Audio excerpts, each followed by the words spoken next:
Like we've always been saying on EURGBP, I told you guys clearly that EURGBP will give us a bullish move. And this is exactly what EURGBP is about to, EURGBP is about to give us. It's about to give us a bullish move. Why are we expecting that bullish move? So if you are not yet in a buy, make sure you go hold your buy, going for the buy and hold your buy position till next week. Now, why are we going to be expecting that buy is what we are going to be analyzing right now.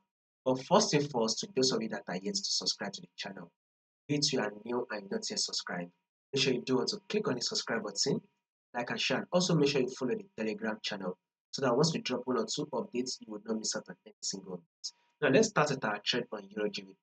You can clearly see that we are in trend move. It is very clear that EURGBP is trending to the upside, right? Now let's take a look at this level. This is our first rejection.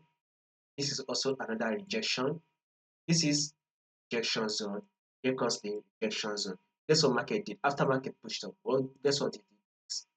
It dropped to come to tap our rejection zone. And guess what market is doing now? Market is now giving us a rejection. As you can see right here, market has given us a double bottom right here. So a double bottom is what market has given us right here.